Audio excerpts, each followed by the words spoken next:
নমস্কার বন্ধুরা, আর একটা নতুন ভিডিওর সাথে তোমাদের সবাইকে জানাই স্বাগত। আজকে নিয়ে চলে এসেছি বেশ কিছু টিপস। দেখো, শাক খেতে আমরা সবাই ভালোবাসলেও শাক কাটতে কিন্তু সবাই পারি না। কারণ শাক কাটতে গেলে কিন্তু অনেকেরই অনেক রকম সমস্যা হয়ে থাকে, হাত কেটে যাওয়ার ভয় থাকে। তো এইগুলো হচ্ছে টক পালং। তো টক পালং কাটতে গেলে কিন্তু অনেকটা সমস্যা না হলেও কিন্তু সমস্যার সৃষ্টি করে। কারণ ওই যে শাকটা কিন্তু কুচিয়ে কুচিয়ে কাটতে হয়, সেটাই হচ্ছে সবথেকে বড় সমস্যা। এখানে শাকগুলোকে আমি সব বেছে নিয়েছি, আর কিভাবে কাটবো সেটাই তোমাদেরকে দেখাবো। দেখো, এখানে একটা নিয়েছি আমি পুরানো ছেঁড়া চার্জার। তো এরকম চার্জারটা নিয়ে তারপর দেখো একটা রাবার নিয়েছি, গার্ডার নিয়ে কিন্তু এভাবে আস্তে আস্তে আমি এটাকে টাইট করে দিচ্ছি। এটা কিন্তু তোমরা চাইলে দড়ি দিয়েও বাঁধতে পারো, কিন্তু দড়ি দিয়ে বাঁধলে অতটা কিন্তু ফ্লেক্সিবল হবে না। তো সেই কারণের জন্য আমি কিন্তু গার্ডার দিয়েছি, কারণ দড়ি দিয়ে বাঁধলে উঁচু নিচু করা যাবে না। এবার সব শাকগুলো আমি একসঙ্গে বেঁধে এভাবে দেখো, এই যে এটা বড় করে নিয়েছি, নিয়ে এর মধ্যে আমি ভরে দিচ্ছি। তো এভাবে দেখো ভরে তারপর কি হলো, সমস্ত শাকগুলো কিন্তু একসাথে হয়ে গেল, আর হাত দিয়ে ধরে কাটার কিন্তু কোনো রকম ভয়ই রইল না।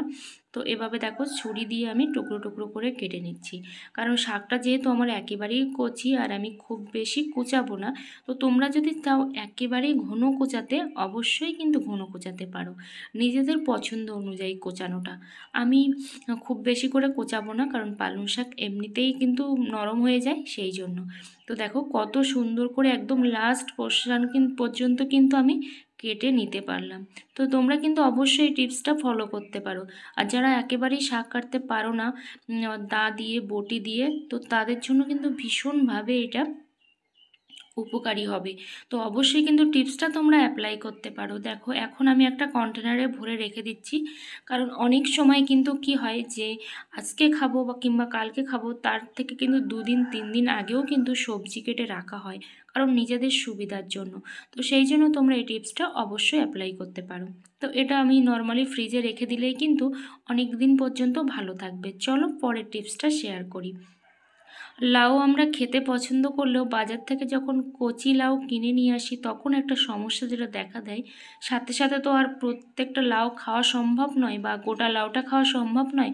তো হয়তো 1-2 দিন থেকে যায়। আর যখন বাজার থেকে নিয়ে আসি তারপরে যখন 1-2 দিন থাকি, তখন কি হয়, লাউয়ের ওপরটা কিন্তু শুকনো হতে শুরু করে। এমনি কচি লাউ নিয়ে আসার পরেও কিন্তু শুকনো হতে শুরু করে। তো আমরা বুঝেই উঠতে পারি না যে কিভাবে রাখলে লাউটা শুকোবে না। দেখো, এখানে আমি দিয়ে দিলাম সরিষার তেল।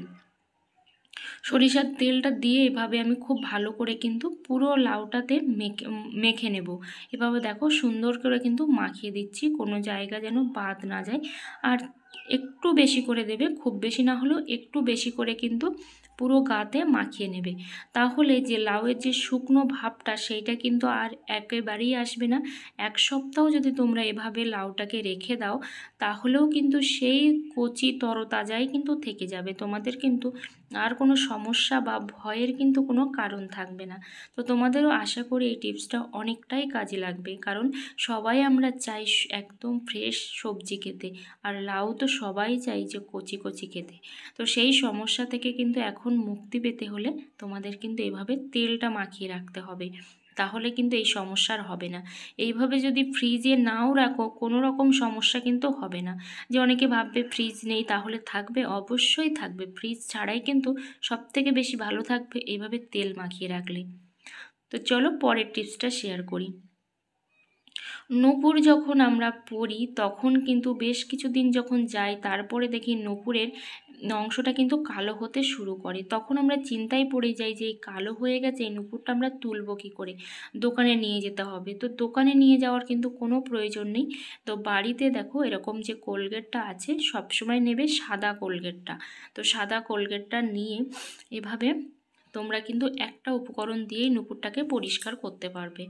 জল নিলাম বাটিতে, তার মধ্যে ব্রাশটা ডুবিয়ে জাস্ট একবারই কিন্তু ডুবিয়ে নিয়েছি, নিয়ে দেখো এভাবেই আমি এটাকে পরিষ্কার করে নিচ্ছি। কোনো রকম কিন্তু কষ্ট করতে হবে না, তারপর কোনো ডিটারজেন্ট, কোনো রকম পাউডার, কোনো কিছুই কিন্তু দিতে হবে না। তোমরা কিন্তু খুব সহজে এভাবে নূপুরটাকে পরিষ্কার করে নিতে পারবে, কোনো রকম দোকানে যাওয়ার ঝামেলা ছাড়াই।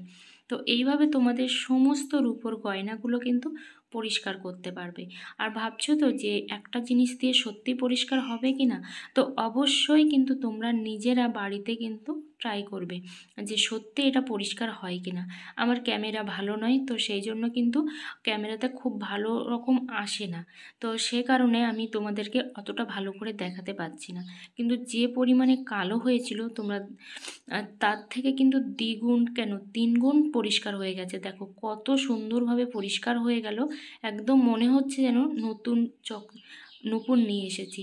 তো অবশ্যই তোমরা এই টিপসটা ফলো করতে পারো, তাহলে কিন্তু তোমাদের অনেকটাই উপকারে আসবে আর দোকানে যাওয়ার কোনো প্রয়োজন পড়বে না। এখন প্রত্যেকটা মানুষেরই কিন্তু চোখের প্রবলেম, তো সেই চোখের প্রবলেমের জন্য আমরা কিন্তু ওষুধের ডেট এক্সপায়ারি, তারপর ডেটটা কিন্তু জানতে অনেকের কাছে যাই, কিন্তু অনেকে দেখে দেয় আবার অনেকে দেখে দেয় না, আবার কিন্তু আমরা না বুঝে জিনিসটা রেখে দিই, কারণ বুঝতেই পারি না যে আদতে ডেট আছে কি নেই। তো এরকম ধরনের দেখো একটা ফোন নেবে, ফোন নিয়ে এরকম একটা ফটো তুলে নেবে। ফটো তুলে নেওয়ার পরে দেখো সেই ফটোটা কিন্তু এভাবে জুম আউট করলে, এভাবে আস্তে আস্তে জুম আউট করলে দেখো লেখাটা কিন্তু দ্বিগুণ 3 গুণ কেন 10 গুণ বড় করেই কিন্তু দেখা দিচ্ছে, দেখতে পাচ্ছ। তাহলে কিন্তু আলাদা করে আর কারোর কাছে যাওয়ার প্রয়োজন পড়বে না, তোমরা নিজেরাই কিন্তু এইভাবে জিনিসটা দেখে নিতে পারবে যে এর ডেটটা কত বা এর এক্সপায়ারি ডেটটা কত, সব কিছুই কিন্তু তোমরা দেখে নিতে পারবে, প্রাইসটা কত সবই দেখে নিতে পারবে। তো যত বড় করবে ঠিক তত বড়ই কিন্তু হবে। আমি নর্মালি বড় করেছি, তোমরা চাইলে কিন্তু যত বড় তত ইচ্ছা ততটা বড় কিন্তু করে দেখে নিতে পারো। তো আশা করি এই জিনিসটাও তোমাদের অনেকটাই কাজে লাগবে। তো তোমরা অবশ্যই বাড়িতে কিন্তু এই টিপসটা অ্যাপ্লাই করো, কারণ কিছু কিছু লেখা এতটাই ছোট হয় যে আমাদের দেখার কিন্তু খুব সমস্যা হয়ে দাঁড়ায়। এখানে দেখো পুরো কিন্তু গোটা গোটা অক্ষরে লেখা পুরোটাই দেখা যাচ্ছে, যে তাহলে কিন্তু আর কোনো রকম সমস্যা হবে না, আমাদের ভুলভাল যে ওষুধ খাওয়ার প্রবণতাটা দেখা দেয় সেটাও কিন্তু আর হবে না। চলো পরের টিপসটা শেয়ার করি।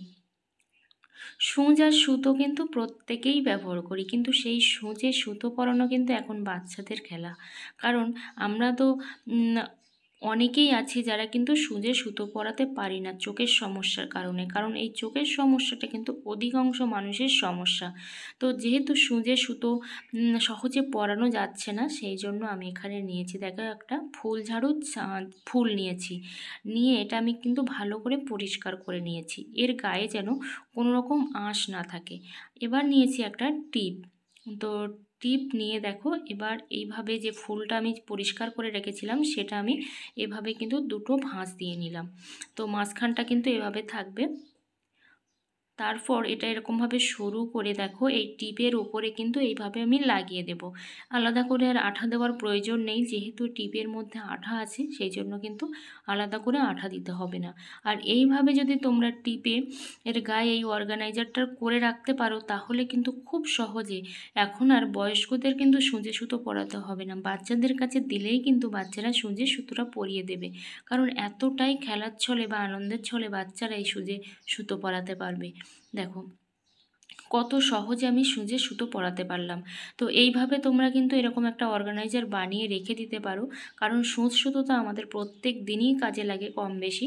তো এভাবে যদি কোথাও মেরে রেখে দিতে পারো তো সেখান থেকে বের করে কিন্তু তোমরা এই টিপসটা অবশ্যই অ্যাপ্লাই করতে পারবে। আশা করি তোমাদের টিপসগুলো অনেকটা হেল্পফুল হবে।